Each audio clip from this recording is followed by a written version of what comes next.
क्या आपके घर में बरकत नहीं हो रही? क्या पैसा आता है पर टिकता नहीं? क्या लाख कोशिश के बाद भी घर में नकारात्मकता महसूस होती है? इसके पीछे का कारण आपके घर के मंदिर में ही छिपा है, आपके द्वारा रखा गया जल का पात्र। अगर आप सही धातु के लोटे में सही तरीके से जल रखते हैं तो वो पानी रात भर में दैवीय ऊर्जा से भर जाता है, जो पूरे घर की नकारात्मक ऊर्जा को सोख लेता है। लेकिन अगर लोटा खाली रह गया या गलत जगह पर रखा तो ये आपके घर में अकाल जैसी स्थिति पैदा कर सकता है। आज हम आपको मंदिर के जल से जुड़े वो 10 गुप्त उपाय बताने वाले हैं, जिससे धन, स्वास्थ्य और पारिवारिक शांति आपके जीवन में वापस लौट आएगी। वीडियो को अंत तक देखिएगा, वरना आप वो चमत्कारी उपाय मिस कर देंगे जिससे आपकी तिजोरी का मुंह हमेशा भरा रहेगा। आज जो बात मैं आपको बताने जा रहा हूँ वो आपकी किस्मत को पल भर में पलट सकती है, इसलिए इस वीडियो को आखिर तक जरूर सुनिएगा, क्योंकि अगर आपने बीच में छोड़ दिया तो शायद ये आपकी जिंदगी की सबसे बड़ी गलती बन जाएगी। आप लोग हर बार वीडियो को पूरा नहीं सुनते, फिर कहते हैं हमें फायदा क्यों नहीं हो रहा। जब तक आप श्रद्धा से नहीं सुनेंगे, ज्ञान का असर अधूरा रह जाएगा। आज जो आप सुनने जा रहे हैं वो कोई आम कहानी नहीं है, ये वो गुप्त नियम है जो आपके घर में सुख, शांति और समृद्धि का दरवाजा खोल सकता है। क्या आप जानते हैं, जब आप मंदिर में मंत्र बोलते हैं तो आपकी आवाज से एक दिव्य ऊर्जा निकलती है। वो ऊर्जा उस जल में समा जाती है और यही साधारण जल बन जाता है अमृत समान।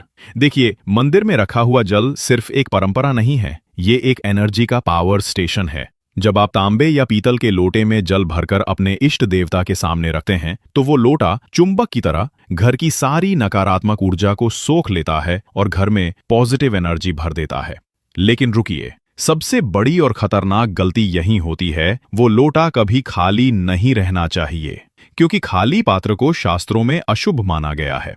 खाली लोटा सीधे सीधे आपके घर में अकाल और दरिद्रता का बुलावा है। अब सबसे बड़ा और जरूरी सवाल, वो जल जो एक रात मंदिर में रहा, सुबह उसका क्या करना चाहिए? कई लोग उसे फेंक देते हैं, लेकिन ये बहुत बड़ी भूल है, क्योंकि उस जल में देवताओं का आशीर्वाद और करोड़ों मंत्रों की शक्ति भरी होती है। तो अब जानिए उस जल के 3 जादुई उपयोग जो आपकी किस्मत के ताले खोल देंगे।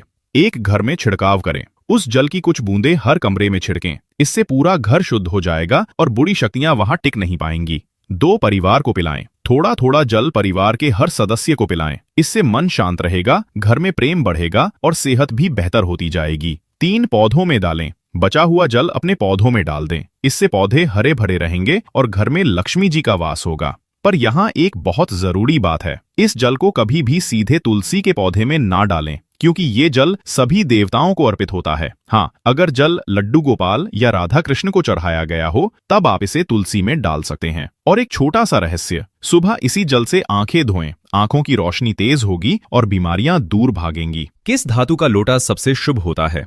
तांबे का लोटा सबसे उत्तम माना गया है। क्यों? क्योंकि तांबा अपने आप में एक जादुई धातु है, उसमें रखा जल रात भर में ही अमृत जैसा बन जाता है। अगर तांबे का लोटा ना मिले तो पीतल का भी इस्तेमाल कर सकते हैं, पर याद रखिए, स्टील या लोहे के बर्तन से पूजा बिल्कुल नहीं करनी चाहिए। और एक बात जो लोग नहीं जानते, लोटे को कभी ऊपर से ना पकड़ें, हमेशा नीचे से आधार पकड़कर जल भरें। लोटे का मुख हमेशा ऊपर की ओर होना चाहिए, उल्टा रखना महाअशुभ होता है। अब सुनिए दीपक की सबसे छुपी हुई बात। क्या आप जानते हैं कि गलत धातु का दीपक आपके घर में कंगाली ला सकता है? आजकल लोग कांच, स्टील, लोहे के दीपक इस्तेमाल करते हैं, लेकिन ध्यान दीजिए, स्टील या लोहे के दीपक से पूजा करने पर शनि देव नाराज हो सकते हैं। कांच के दीपक राहु केतु को बढ़ाते हैं और घर में झगड़े और अशांति फैलती है। तो फिर क्या करें? सरल उपाय, तांबे, पीतल या मिट्टी के दीपक का उपयोग करें। मिट्टी का दीपक सबसे ज्यादा पवित्र है, क्योंकि वो धरती माता से जुड़ा होता है। दीपक में हमेशा शुद्ध रुई या मोटा सूत की बाती डालें।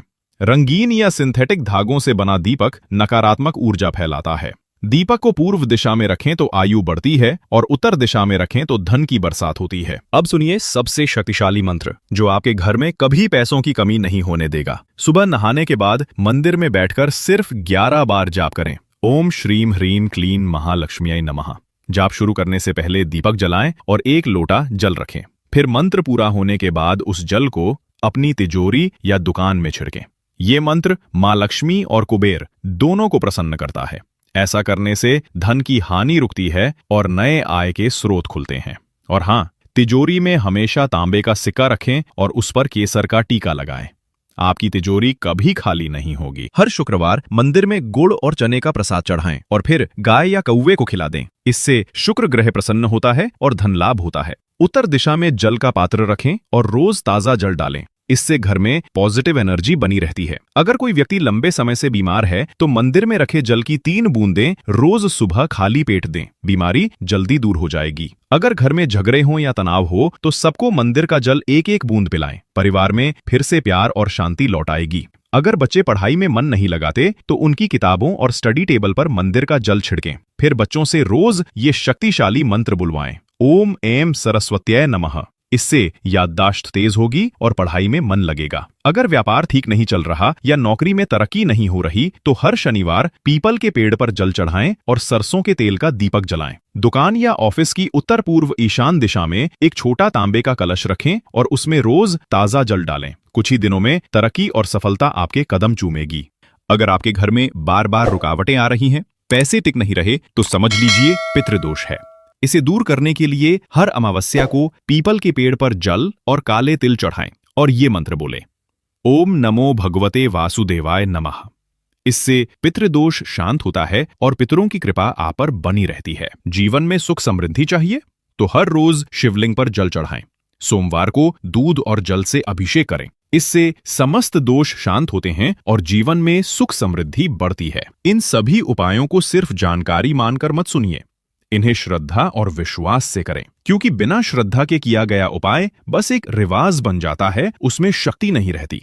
अगर आप रोज इन नियमों का पालन करेंगे तो यकीन मानिए आपका घर लक्ष्मी, शांति और सेहत से भर जाएगा। अब आप बताइए, आज के सत्संग में आपको सबसे अच्छा कौन सा उपाय लगा? कमेंट में जरूर लिखिए जय माता लक्ष्मी। और अगर दिल से विश्वास है तो वीडियो को लाइक और शेयर करें ताकि बाकी लोग भी इस दिव्य ज्ञान का लाभ उठा सकें।